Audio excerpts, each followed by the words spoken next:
Welcome back to the channel, and today we're going to be taking a look at the Vosteed Dachshund. This is their second premium folder, and I'm kind of excited about this one. It's a excellent EDC size, coming in at 7.75 inches with a 3.25 inch reverse tanto blade, a Bowler M390 steel. This particular one has a satin finish on it. You can also get it in all blacked out stone wash finish with gold thumb studs. And this has a excellent utility blade shape. You have that straight edge, so it's going to be powerful from heel to tip. And you have that needle-like tip right there for doing fine precision cutting. And it's going to be very easy to control that tip. Got a nice swedge top and front right here, giving it some nice little flair. You do have some jimping here. I call it mild traction jimping. It does offer a little bit of grip, but not a whole lot. You do have a sharpening choil that should give you a few little sharpenings before it starts to widen up. I kind of wish they would have pushed that plunge line back a little bit, but we'll see after I sharpen it a few times. This one has a high flat grind that comes down pretty nice and thin to around 16 thousandths behind the edge. Let's see how it performs.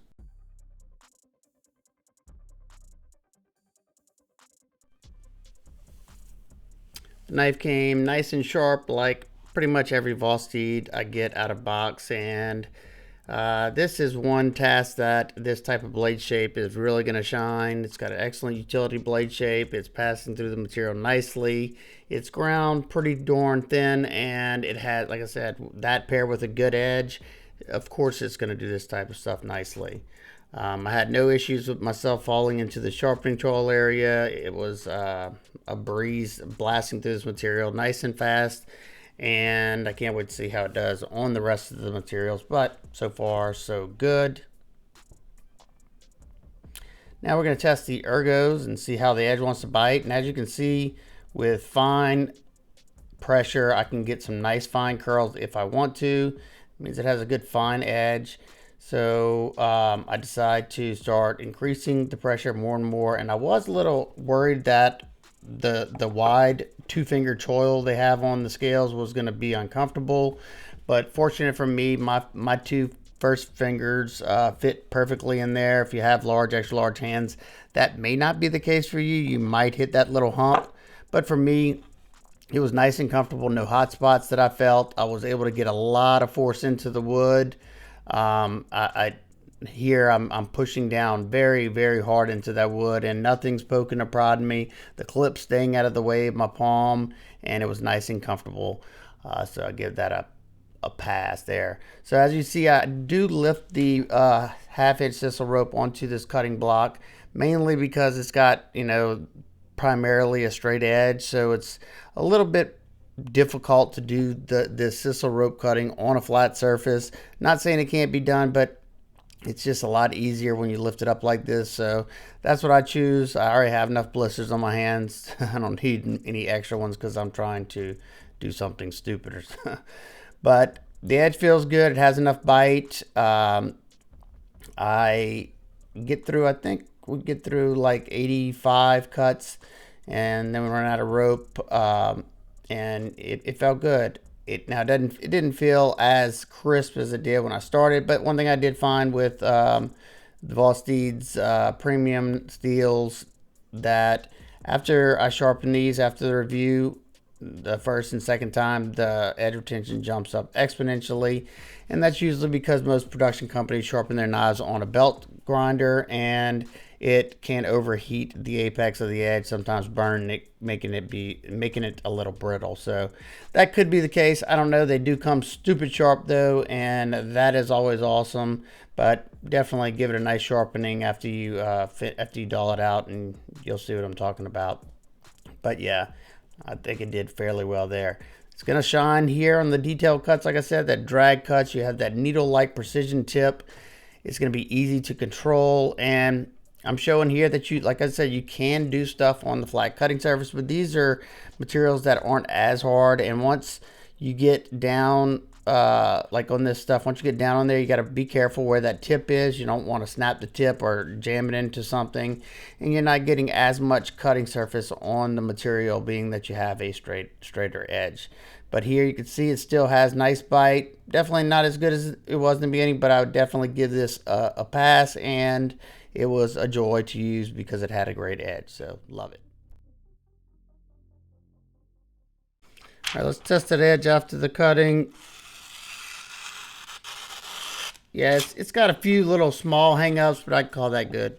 Now let's take a look at the deployment and the action of the knife. It's riding on ceramic bearings, and it has a thumb stud deployment and a front flipper. Both of them work really, really well. Nice and snappy. Once you release that crossbar, it is completely fall shut, and even that front flipper worked good. The traction on the jimping there in that direction is perfectly fine. You can also do a nice slow roll. They definitely did a good job of dialing in the spring tension on the crossbar lock to work with the action in the open and the closed position. Let's take a look at the handle area. You have nice titanium scales on both sides with a large chamfer here giving it a contoured effect, as you can see here. So it felt really nice in hand. You have a Torx T8 pivot. Unfortunately, they went with Torx T6 for the body screws and the clip screws. As you can see, you have a filler tab here, and that means you have a reversible milled titanium pocket clip. I love the facets that they did on the pocket clip. It keeps it nice and contoured, nice and softened, and it goes with the large chamfers on both sides. During my testing, I was talking about this portion right here. I was kind of worried that it would be uncomfortable for me, but for my medium-sized hands, these two fingers fit perfectly right there, and then this flare out make it nice and comfortable. I had no hot spots to speak of. I have a medium-sized hand, and that fits perfect for me. If you had large, extra large hands, then I couldn't tell you if it did land on this. I don't know. It could be uncomfortable. Just depends on where your fingers land. For me, it was really, really good. I love how it's a nice streamlined design, making it nice in the pocket. You don't have any flipper tabs sticking out. Now, it is a little bit difficult to push over the seam of your pants, but once you get it in there, it's fine. That's how far it sits down the pocket, and it stays out of the way. It hugs this side really nicely, and you do have something to grab a hold to pull it out of the pocket. Like I said, they dialed in this crossbar lock excellently. This thing has no movement, absolutely none. I can't do any side to side or up and down at all, and it still has this nice smooth action. So they did a very good job on this. This one is not an adjustable, I don't think, because I can see the little hole right there. But like I said, they dialed it in perfect, and I'm perfectly fine with that. You do have flow-through construction, as you can see. They have internal milling to bring down the weight, two standoffs, a standoff, and a lanyard pin in the back right here, bringing the weight to 97.7 grams or 3.446 ounces. Very nice. Balance point of the knife, perfectly done, making it way more nimble in hand, feeling a lot lighter in hand. For size reference, it's in the middle of the Ontario Rat 1 and 2. Next, we have the Spyderco PM2 and Para 3. Here it is next to the Vosteed RS Chaos and the Vosteed Raccoon. And last, we have the Hogue Ritter RSK and Mini RSK. Now for my nitpicks, complaints. I'm not a huge fan of this satin finish. It's a fingerprint magnet. I would have much preferred a nice stonewash finish on this one.